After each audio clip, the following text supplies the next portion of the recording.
أشهد أن لا إله إلا الله وحده لا شريك له وأشهد أن محمدا عبده ورسوله أما بعد فأعوذ بالله من الشيطان الرجيم بسم الله الرحمن الرحيم الحمد لله رب العالمين الرحمن الرحيم مالك يوم الدين إياك نعبد وإياك نستعين اهدنا الصراط المستقيم صراط الذين أنعمت عليهم غير المغضوب عليهم ولا الضالين. Ich habe über die Grabenschlacht gesprochen. Dabei wurde erwähnt, dass die Ungläubigen aufgrund eines Sandsturms in der Nacht das Schlachtfeld verließen. Über die Einzelheiten der Ereignisse nach ihrem Rückzug steht in den Geschichtsbüchern Folgendes geschrieben. Nachdem Allah, der Allmächtige,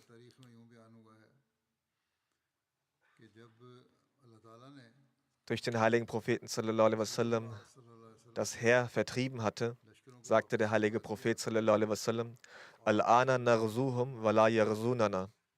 Das heißt, in Zukunft werden wir gegen die Quraysh hinausziehen, doch sie werden nicht den Mut haben, gegen uns zu kämpfen, gegen uns hinauszuziehen. Genauso kam es auch. Die Quraysh hatten nicht den Mut, die Muslime anzugreifen, bis hin, dass Mekka durch die Hand des heiligen Propheten sallallahu alaihi wasallam erobert wurde. Am nächsten Morgen jedenfalls war kein Feind mehr am Graben zu sehen. Sie waren alle verschwunden. Der heilige Prophet sallallahu alaihi wasallam erlaubte den Muslimen, in ihre Häuser zurückzukehren. Alle gingen freudig nach Hause. Es wird berichtet, dass die Belagerung des Grabens 15 Tage dauerte. Nach einer anderen Überlieferung waren es 20 Tage. Und einige Quellen sprechen auch von einer Belagerungsdauer von einem Monat. In der Grabenschlacht starben 9 Männer den Märtyrertod. Einer von ihnen war Hazrat Sa'd bin Muaz, der in dieser Schlacht verwundet wurde und wenige Tage später verstarb. Anas bin Aus, dann Abdullah bin Sahal, Tufail bin Numan, Salba bin An'ama bin Abi, Qab bin Zaid, Qais bin Zaid bin Amir, Abdullah bin Abi Khalid, Abu Sinan bin Safi bin Sakhr. Und 2 Gefährten starben bereits vor der eigentlichen Schlacht, wie ich zuvor erwähnt habe. Sie waren aufgebrochen, um Informationen über das Heer von Abu Sufyan zu sammeln und fanden dabei den Märtyrertod. Insgesamt erlitten somit 11 Personen den Märtyrertod. Diese beiden Gefährten, die letzteren, waren Sulayd und Sufyan bin Auf Aslami. Von den Ungläubigen wurden 3 Personen getötet: Amr bin Abd Ud, Nawfal bin Abdullah bin Mughira und Usman bin Munabbih. An dem Tag, als die Ungläubigen einen heftigen Angriff starteten und die Muslime diesen mit Pfeilen erwiderten, wurde er von einem Pfeil getroffen. Er erlag seinen Verletzungen, als er nach Mekka zurückgekehrt war. Die Grabenschlacht zeigte ein wundersames Ende, so wie wir es in der Geschichte vorfinden. Hierzu schreibt Hazrat Mirza Bashir Ahmad Sahib: Nach einer mehr oder weniger 20-tägigen Belagerung verließ das Heer der Ungläubigen Medina ohne Erfolg und Sieg. Und die Banu Qurayza, die ihnen zu Hilfe gekommen waren, zogen sich ebenfalls in ihre Festung zurück. In diesem Krieg erlitten die Muslime keine großen Verluste an Personen. Nur 5 oder 6 Männer starben den Märtyrertod. Sa'd bin Muaz, der Stammesführer der Ors, wurde so schwer verwundet, dass er sich am Ende nicht mehr erholen konnte von seinen Verletzungen. Dies war ein Verlust für die Muslime, der nicht zu kompensieren war. Nur 3 Männer aus dem Heer der Ungläubigen wurden getötet, doch die Quraysh erhielten in dieser Schlacht einen solchen Schlag, dass sie danach nie wieder den Mut aufbringen konnten, eine große Gruppe zusammenzutrollen und auf diese Weise aufzubrechen oder Medina anzugreifen. Die Prophezeiung des heiligen Propheten sallallahu alaihi wasallam erfüllte sich also voll und ganz. Nachdem die Armee der Ungläubigen gegangen war, wies der heilige Prophet sallallahu alaihi wasallam auch die Gefährten an, zurückzukehren. Und die Muslime verließen das Schlachtfeld, um nach Medina zu ziehen. Die Schlacht am Graben oder Ahzab, die ein unerwartetes und plötzliches Ende nahm, war ein sehr gefährlicher Krieg. Bis zu diesem Zeitpunkt waren die Muslime noch nie mit einer Krise solchen Ausmaßes konfrontiert worden. Und auch danach waren sie im Leben des heiligen Propheten sallallahu alaihi wasallam noch nie einer solchen Bedrängnis ausgesetzt gewesen. Dies war ein heftiges Beben, das das Gebäude des Islam in seinen Grundfesten erschütterte. Die schrecklichen Szenen blendeten die Augen der Muslime und ihre Herzen begannen ihnen bis zum Hals zu schlagen und die Schwächeren begannen zu denken, dass dies das Ende sei. Die Erschütterungen dieses schrecklichen Bebens erschütterten sie mehr oder weniger einen Monat lang und Tausende und Abertausende von blutrünstigen Bestien belagerten ihre Häuser und machten ihr Leben bitter. Dieses bittere Leiden wurde durch den Verrat der Banu Qurayza noch verdoppelt. Und im Zentrum dieser ganzen Verschwörung standen jene undankbaren Juden, denen des Banu Nazir-Stammes, denen der heilige Prophet sallallahu alaihi wasallam wohlwollend erlaubt hatte, Medina in Frieden und Sicherheit zu verlassen. Durch die Aufwiegelung eben dieser jüdischen Häuptlinge wurden alle bekannten Stämme der arabischen Wüste in ihrer Feindseligkeit gegenüber dem Islam berauscht und strömten nach Medina, um die Muslime zu vertreiben. Und es ist absolut sicher, dass, wenn diese wilden Tiere damals die Möglichkeit erlangt hätten, in die Stadt einzudringen, würde kein einziger Muslim überleben, noch wäre die Ehre der tugendhaften muslimischen Frauen vor deren unreinen Übergriffen in Sicherheit gewesen. Jedoch war es ausschließlich Allahs Schuld und der verborgenen Hand seiner Macht zu verdanken, dass dieser Heuschreckenschwarm sich ohne Erfolg verziehen musste und dass die Muslime voller Dankbarkeit wieder in Frieden und Ruhe in ihre Häuser gehen konnten. Die Gefahr durch die Banu Qurayza bestand nach wie vor noch. Diese Leute hatten sich nach ihrem ungeheuerlichen Verrat in ihren Festungen in Sicherheit gebracht und dachten, dass ihnen niemand etwas anrichten könne. Es war jedoch fraglos wichtig, ihrer Rebellion einen Riegel vorzuschieben, da ihre Existenz in Medina für die Muslime nicht weniger bedeutete, als eine Natter am Busen zu nähren. Also sie waren als heimlichen Feind zu betrachten. Gleichzeitig hatte die Erfahrung mit dem Banu Nazir-Stamm gezeigt, dass es sich um eine solche Schlange handelt, die nach dem Rauswurf aus dem Haus genauso gefährlich ist wie im Haus selbst. Wie dem auch sei, um dem ein Ende zu setzen, wurde auch eine Maßnahme gegen den Banu Qurayza-Stamm unternommen, die auch als Expedition Banu Qurayza bekannt ist, die im Monat Sulqada im 5. Jahr der Hijra, entsprechend im März und April 627 stattfand.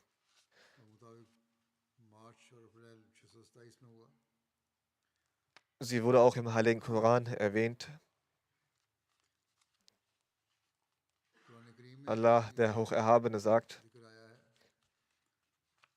وَأَنزَلَ الَّذِينَ ظَهَرُوهُم مِّنْ أَهْلِ الْكِتَابِ مِنْ سَيَاسِيهِمْ وَقَذَفَ فِي قُلُوبِهِمُ الرُّعْبَ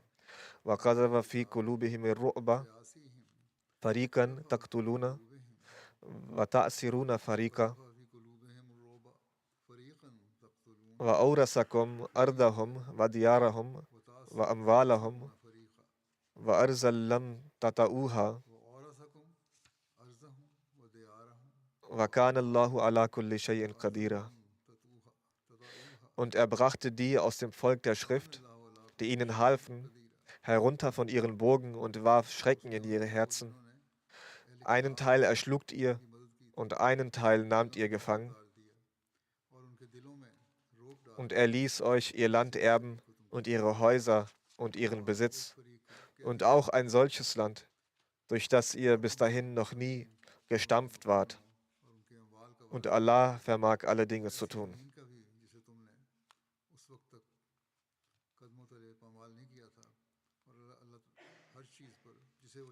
Eine kurze Vorstellung der Banu Qurayza liest sich wie folgt. Die Banu Qurayza sind ein jüdischer Stamm. Sie sind die Nachkommen von Qurayza, die sich einst wenige Meilen von Medina entfernt in einer massiven Festung niederließen. Anschließend wurden sie bekannt unter dem Namen von Qurayza. Qurayza und Nasir waren zwei Brüder, die von den Nachfahren von Hazrat Aaron abstammten. Deren beider Nachkommen wiederum wurden als Banu Qurayza bzw. Banu Nasir bezeichnet. Wie in den vergangenen Freitagsansprachen und im Rahmen der Schilderung der Grabenschlacht bereits erwähnt, war der Hintergrund dieser Expedition, dass die Banu Qurayza mitten im Krieg den Vertrag gebrochen und den Quraysh gegen die Muslimen geholfen hatten. Und sie hatten die Vereinbarungen verletzt, die zwischen ihnen und dem Gesandten Allah sallallahu alaihi wasallam bestanden. Als der Gesandte Allah sallallahu alaihi wasallam nach dem Abschluss der Grabenschlacht zurückkam, legten er sowie die Gefährten die Waffen ab. Der heilige Prophet sallallahu alaihi wasallam ging ins Haus von Hazrat Aisha und bestellte Wasser, womit er seinen Kopf zu waschen begann. In einer Überlieferung steht, dass er duschte, einen Duft auftrug und das Suhr-Gebet verrichtete. Hazrat Aisha berichtet, ein Mann begrüßte uns, als wir uns im Haus befanden. Als er rief, ging der Gesandte Allah sallallahu alaihi wasallam zügig zu ihm. Ich schaute durch den Türspalt zu. Ich sah, dass es Hazrat Dihya Kalbi war. Er entfernte den Staub von seinem Gesicht und trug einen Turban.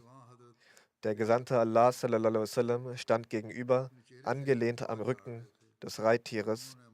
Er sagte, O Gesandter Allah sallallahu alaihi wasallam, ihr habt die Waffen abgelegt. Bei Allah, wir haben die Waffen noch nicht abgelegt. Und in einer anderen Überlieferung stehen die Worte, seitdem ihr auf den Feind getroffen seid, haben die Engel die Waffen nicht abgelegt. Und wir waren noch nicht von der Verfolgung der feindlichen Allianz zurückgekehrt. Also die Person hatte geäußert, dass die Engel die Waffen noch nicht abgelegt hätten, die Engel. Bis wir den Ort Hamra al-Asad erreichten und Allah sie endgültig bezwang. Richtet nun euren Kurs dorthin. Der Gesandte Allah sallallahu alaihi wasallam fragte, wohin? Er zeigte es mit der Hand und sagte, dorthin, womit die Banu Qurayza gemeint waren.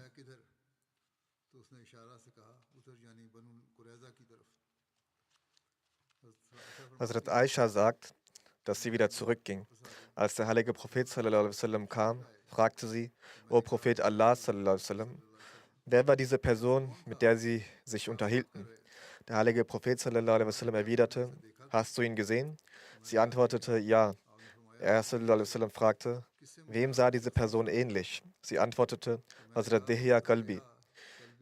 Er sallallahu alaihi wasallam sagte, das war Gabriel. Und dadurch wurde deutlich, dass, was damit gemeint war, dass die Engel ihre Waffen noch nicht abgelegt hätten. Das war Gabriel, der mir sagte, dass ich zur Banu Qurayza gehen solle. Der heilige Prophet sallallahu alaihi wasallam befahl sofort, zur Banu Qurayza zu gehen und das Asr-Gebet dort zu verrichten. Als die Gefährten den Befehl hörten, machten sie sich sofort los. Der Zustand des Gehorsams der Gefährten lässt sich an folgender Begebenheit messen. Als unterwegs die Asr-Zeit, die Zeit des Asr-Gebets anbrach und nicht mehr viel Zeit für das Gebet übrig blieb, haben einige Gefährten das Gebet verrichtet, da sie fürchteten, dass das Gebet ansonsten zu verpassen. In Bukhari Fathul Bari heißt es, dass einige Gefährten sagten, dass der heilige Prophet sallallahu alaihi wasallam gesagt hat, dass wir das Gebet bei der Banu Qurayza verrichten sollen. Wenn die Zeit vorübergeht, so soll es sein. Trotzdem werden wir das Gebet nicht vorher verrichten. Gemäß den Überlieferungen kamen die Gefährten erst nach Sonnenuntergang an und verrichteten und verrichteten dann das Asr-Gebet. Der heilige Prophet sallallahu alaihi wasallam ermahnte keine von den beiden Gruppen. Weder die das Gebet vorher verrichteten, aus Angst, das zu verpassen, noch diejenigen, die es später bei der Banu Qurayza verrichteten. Der heilige Prophet sallallahu alaihi wasallam rief Hazrat Ali zu sich und gab ihm eine schwarze Flagge namens Uqab zum Tragen für das Heer. Dies wurde in Bukhari und in anderen Überlieferungen erwähnt. Als allererstes hat der heilige Prophet sallallahu alaihi wasallam Hazrat Ali samt einer Einheit nach vorne geschickt und kam dann hinterher. Hazrat Mirza Bashir Ahmed Sahib schreibt, als der heilige Prophet sallallahu alaihi wasallam von der Grabenschlacht frei wurde und die Stadt erreichte, hatte er noch nicht einmal vollständig seine Ausrüstung abgelegt und sich gewaschen, als er von Gott durch eine Vision gesagt bekommen hat, dass solange die Banu Qurayza nicht zur Rechenschaft gezogen werden für das, was sie getan haben, sollt ihr nicht eure Ausrüstung ablegen. Dann bekam er die Eingebung, ohne Halt zu machen, sich zu den Banu Qurayza zu begeben. So ließ er verkünden, dass sich alle zu den Festungen der Banu Qurayza aufmachen sollen und das Gebet sogar dort verrichten sollen. Das Asr-Gebet. Hazrat Ali sandte er mit einer Gruppe von Gefährten als erstes dorthin. Bei der Begebenheit mit Hazrat Aisha wurde auch erwähnt, und es kann auch sein, dass es in einer Vision gesehen wurde, dass eine Vision war, denn dies ist möglich. Und es kommt vor.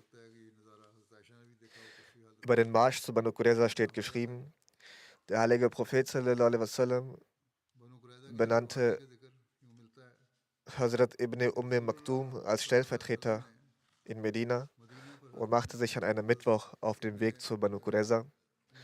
Vom Monat Sulqada waren noch 7 Tage übrig. Der heilige Prophet sallallahu alaihi wasallam war ausgerüstet, nahm ein Speer in die Hand, trug einen Helm und ein Schild hing er um seinen Hals und ritt auf seinem Pferd namens Lu'aib. Die Muslime hatten 36 Pferde und der heilige Prophet sallallahu alaihi wasallam befand sich unter ihnen, unter den Muslimen. Ibn Sa'd sagt, dass mit ihm 3000 Personen waren. Wie bereits gesagt, war Hazrat Ali schon zuvor mit einer Gruppe von Muhajirin und Ansar vorgereist. Hazrat Abu Qatada sagt, als wir bei den Banu Qurayza ankamen, rammte Hazrat Ali die Flagge vor der Festung in den Boden. Als sie uns sahen, wurde ihnen bewusst, dass es zu einem Kampf kommen wird. Dann schlossen sie sich in ihre Festungen ein und begannen den heiligen Propheten sallallahu alaihi wasallam und seine reinen Gemahlinnen zu beleidigen. Hazrat Abu Qatada sagt, dass wir nicht auf diese Beleidigungen reagierten und uns sagten, dass jetzt zwischen uns nur noch das Schwert entscheiden wird. Der heilige Prophet sallallahu alaihi wasallam kam auch bei den Banu Qurayza an und machte Halt beim Brunnen Bere Unna. Der Brunnen wird auch Bere Anna genannt und gehört der Banu Qurayza. Hazrat Mirza Bashir Ahmed Sahib schreibt hierzu in seinem Buch Sirat Khatamun Nabiyyin, als Hazrat Ali dort ankam, war unter ihnen auch Huyay bin Akhtab, der zu den Banu Nazir gehörte, und anstatt dass er sich demütig und in Reue zeigte für seinen Verrat, begann er direkt den heiligen Propheten sallallahu alaihi wasallam zu beleidigen und auf einer äußerst respektlosen und schmutzigen und völlig schamlosen Art redete er auch über die reinen Gemahlinnen des Propheten sallallahu alaihi wasallam.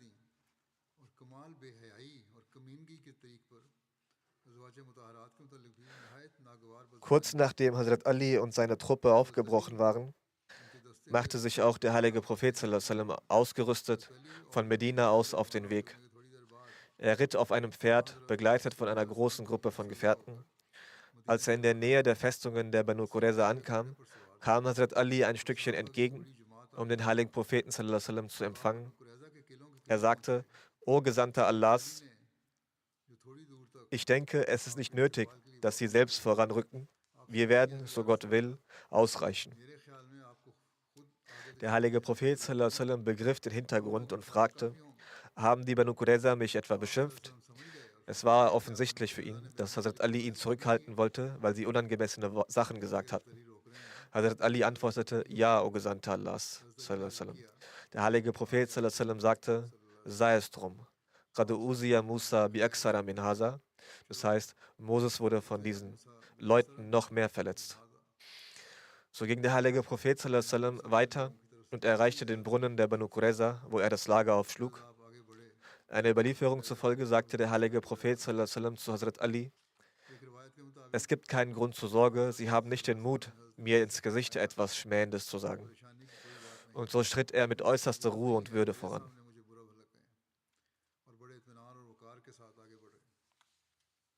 In dieser Expedition der Muslime wird auch eine Mahlzeit erwähnt. Alle Gefährten hatten sich zur Zeit des Isha-Gebets um den heiligen Propheten sallallahu alaihi wasallam versammelt und Hazrat Sa'd bin Ubadah schickte Datteln auf einem Kamel für den heiligen Propheten sallallahu alaihi wasallam und die Muslime. Der heilige Prophet sallallahu alaihi wasallam sagte an jedem Tag, was für eine ausgezeichnete Speise Datteln doch sind. Und was die Belagerung der Banu Qurayza durch die Muslime betrifft, so heißt es in den Einzelheiten, dass der heilige Prophet sallallahu alaihi wasallam im Morgengrauen vorrückte und die Bogenschützen beauftragte, an vorderster Front zu bleiben.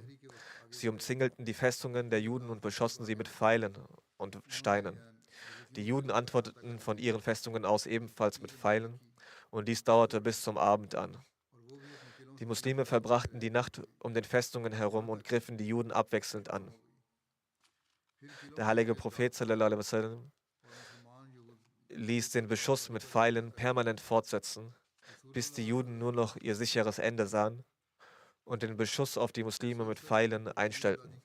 Sie riefen, verschont uns, wir wollen verhandeln. Der heilige Prophet sallallahu alaihi wasallam sagte, einverstanden. Die Juden schickten Nabash bin Qais zum heiligen Propheten sallallahu alaihi wasallam. Er bat den heiligen Propheten sallallahu alaihi wasallam, erlauben Sie uns, auf die gleiche Weise von hier fortzugehen, wie einst die Banu Nuzir. Nehmen Sie unsere Besitztümer und Waffen und verschonen Sie unsere Leben.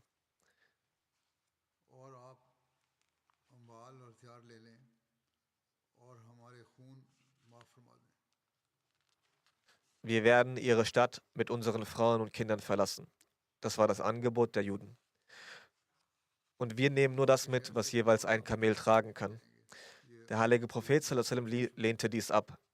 Nabash sagte, wir benötigen dann auch nicht unsere Besitztümer, die unsere Kamele tragen. Aber auch das lehnte der heilige Prophet sallallahu alaihi wasallam ab, denn sie hatten sich dem Urteil des heiligen Propheten sallallahu alaihi wasallam zu fügen. Doch er lehnte es ab, dem Urteil des Gesandten sallallahu alaihi wasallam nachzukommen und kehrte zu seinem Volk zurück. Daraufhin beratschlagten sich die Häuptlinge der Banu Qurayza untereinander. Als Nabash seinem Volk die Lage berichtete und die Belagerung immer länger wurde, wandte sich ihr Anführer Gab bin Asad an sein Volk und sagte, bei Allah, eine Prüfung hat euch ereilt, wie ihr selbst sehen könnt. Ich stelle euch 3 Optionen vor, wählt eine beliebige davon. Sie fragten, was sind diese Optionen? Gab bin Asad sagte, wir verpflichten uns zum Gehorsam gegenüber Muhammad sallallahu alaihi wasallam und erkennen ihn als wahrhaftig an. Denn bei Allah, ihr wisst bereits, dass er als Prophet gesandt wurde. Und er ist genau jene Person, die in euren Büchern Erwähnung findet. Wenn wir an ihn glauben, werden euer Blut, euer Besitz und eure Frauen sicher sein. Bei Allah, ihr wisst, dass Muhammad sallallahu alaihi wasallam ein Prophet ist und uns hindert nur daran, sich ihm anzuschließen,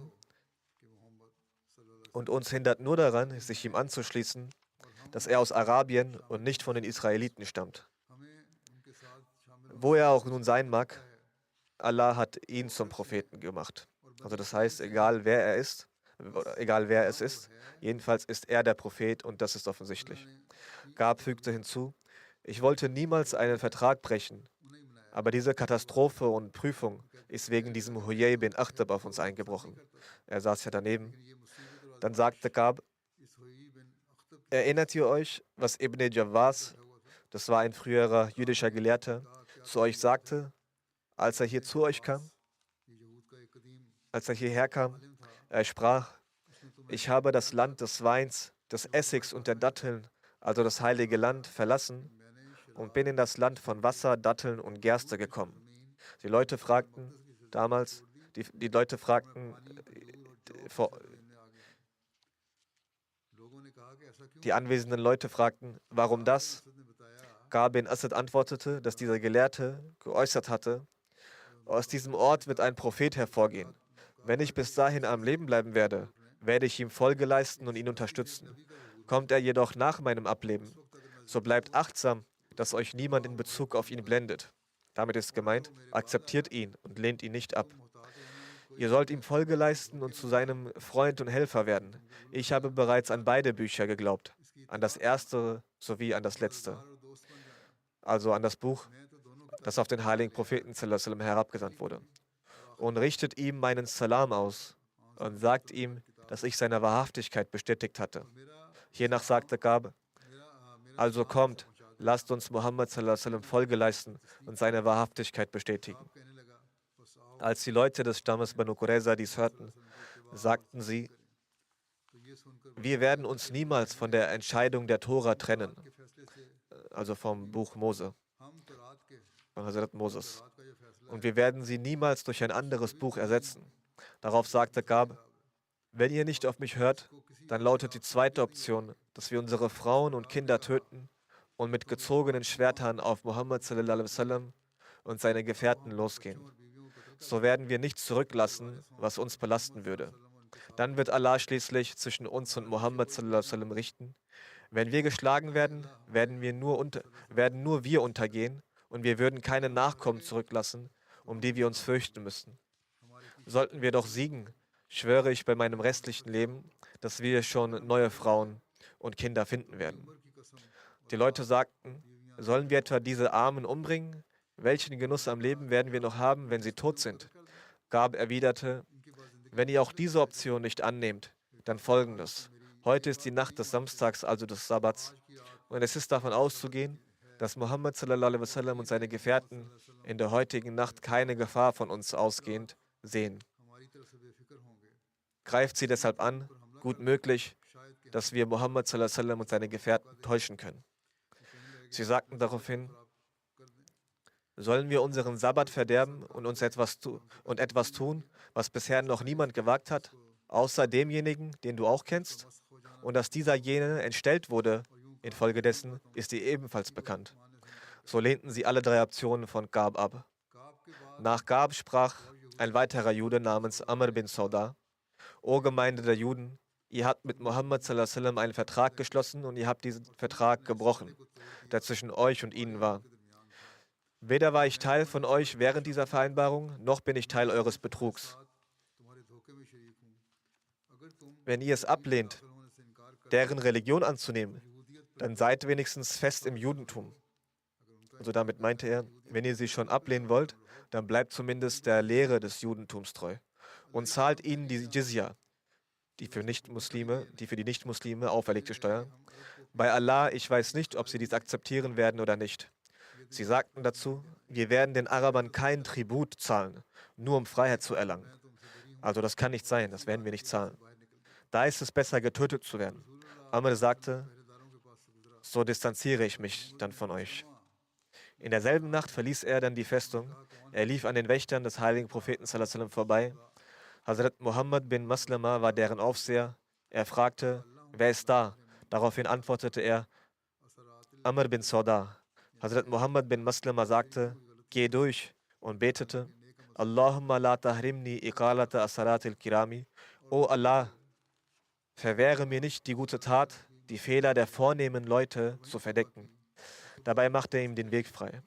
Der ging vorbei und zu der Moschee des heiligen Propheten sallallahu alaihi wasallam, verbrachte die Nacht dort und brach morgens von dort wieder auf. Man konnte nicht herausfinden, wohin er gegangen war. Als dies dem heiligen Propheten sallallahu alaihi wasallam berichtet wurde, sagte er ist ein solcher Mann, den Allah aufgrund seiner Loyalität gerettet hat. Genauso verließen 3 weitere Männer die Festung in der gleichen Nacht der Banu Qurayza, als sie die Rede von Ka'b gehört hatten. Sie nahmen den Islam an und schützten so ihr Leben, ihren Besitz und ihre Familien.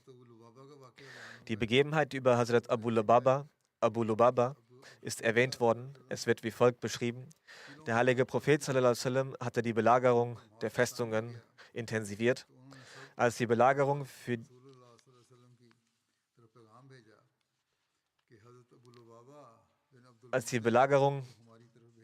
die Banu Qurayza in die Enge getrieben hatte, schickten sie in der Nacht zum Sabbat eine Botschaft an den heiligen Propheten sallallahu alaihi wasallam.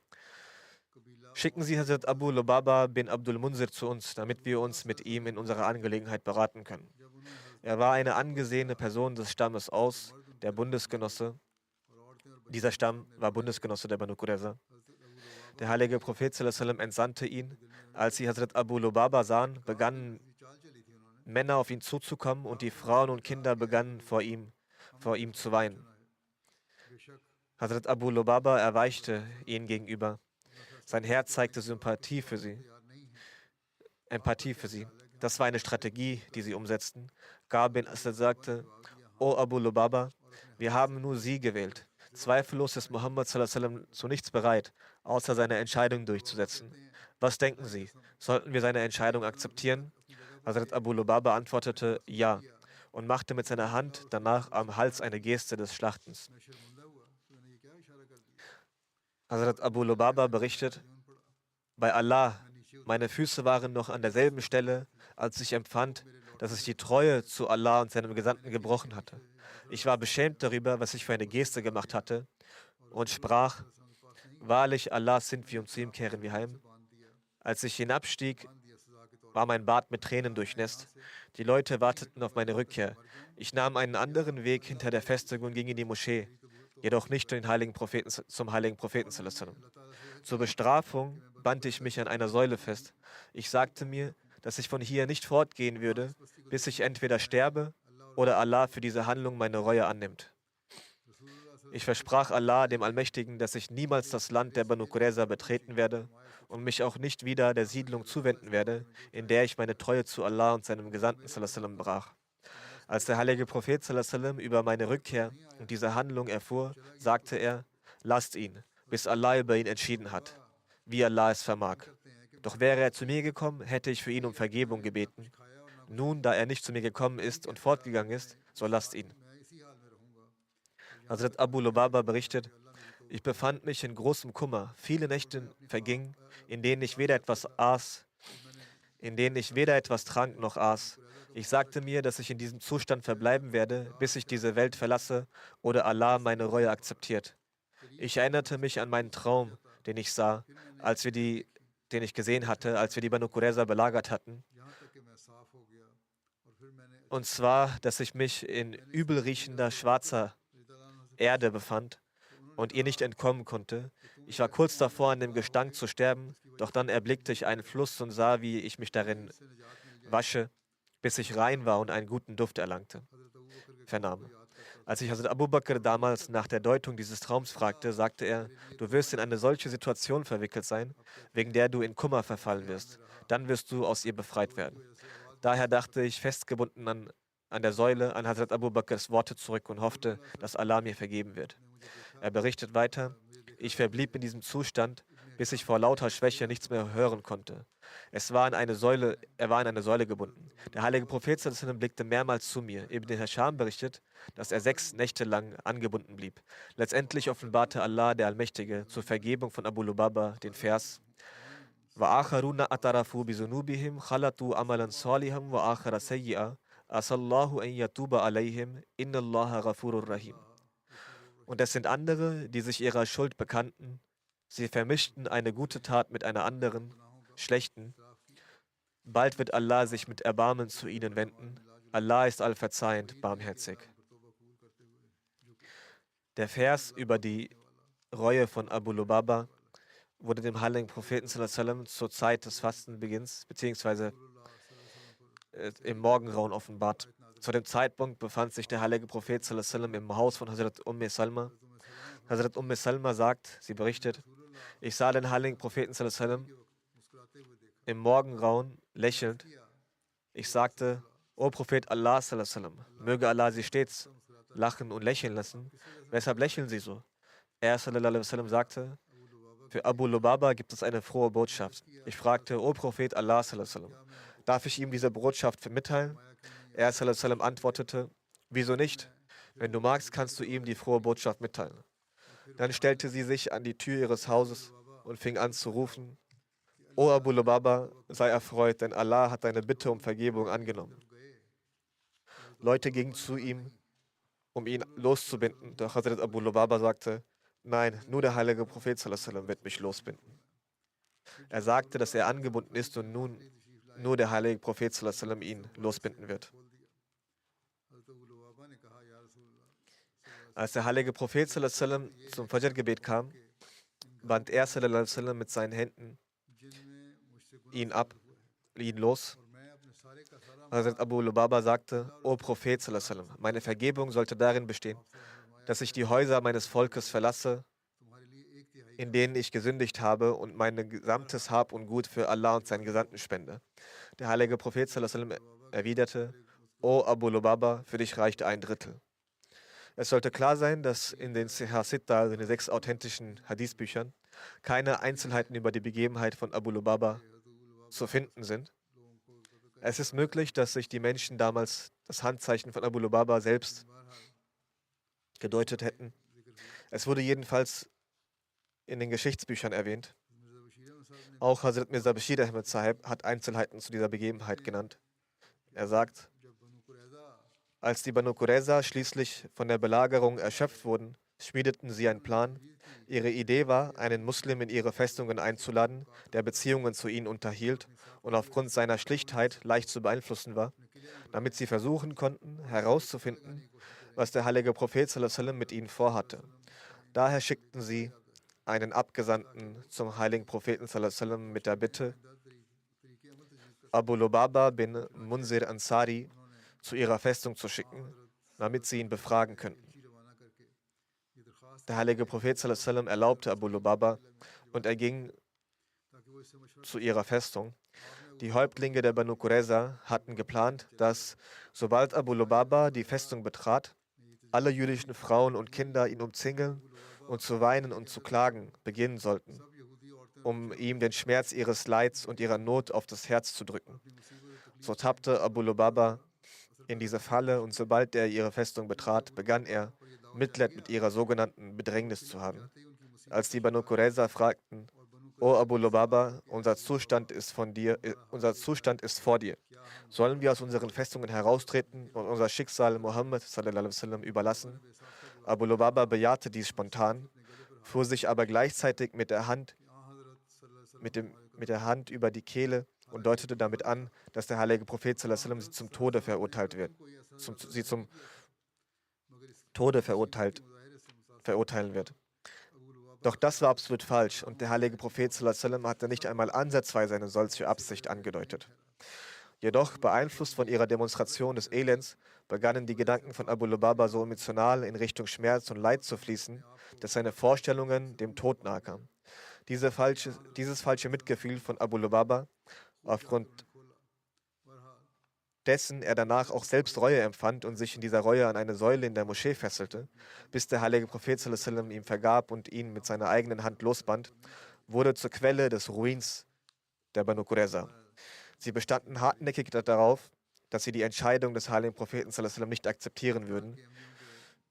Wie dem auch sei, diese Erwähnung werde ich in Zukunft fortsetzen. Die Ahmadis in Pakistan sollten noch selbst für sich beten. Heutzutage werden ihnen viele Schwierigkeiten bereitet. Sie sollten sich bemühen, vermehrt Gottes Zufriedenheit zu erlangen, da sich die Umstände, wie ich bereits sagte, sehr verschlechtern. Möge Allah gnädig sein. Auch die Ahmadis in anderen Teilen der Welt sollten für ihre pakistanischen Brüder beten. Möge Allah sie von ihren Schwierigkeiten befreien. Beten Sie auch für die Ahmadis in Bangladesch und Sie selbst sollten auch für sich beten. Möge Allah auch sie vor jeglichem Übel bewahren. Die Ahmadis dort leben auch unter schweren Bedingungen. Beten Sie ebenfalls für die Ahmadis in Algerien. Möge Allah sie vor jeglichem Übel bewahren, denn auch sie werden inhaftiert und eingesperrt. Möge Allah ihren Glauben stärken. Die Ahmadis im Sudan erleben angesichts der Kriege dort große Herausforderungen. Beten Sie auch für sie. Überall leiden Menschen, die das Glaubensbekenntnis aussprechen, durch die Hand derer, die ebenfalls das Glaubensbekenntnis aussprechen. Und dies ist der Grund, warum islamfeindliche Kräfte ohne Furcht versuchen, Muslimen Schaden zuzufügen. Beten Sie sehr viel, denn Allah kann die israelische Regierung, die amerikanische Regierung und die Großmächte aufhalten. Er ist allmächtig, hat die Kraft, alles zu tun. Aber dafür müssen auch die Muslime ihre Handlungen im Einklang mit Gottes Wohlgefallen ausrichten und Brüderlichkeit zeigen. Ein Vorbild an Brüderlichkeit zeigen. Die internen Streitigkeiten müssen beendet werden, was zurzeit aber nicht geschieht. Erst dann wird Allahs Versprechen der Hilfe wahr werden. Sonst geschieht nichts. Die Muslime müssen als rechtschaffene Gläubige ihr Leben verbringen. Möge Allah uns und alle anderen Muslime dazu befähigen. Amin.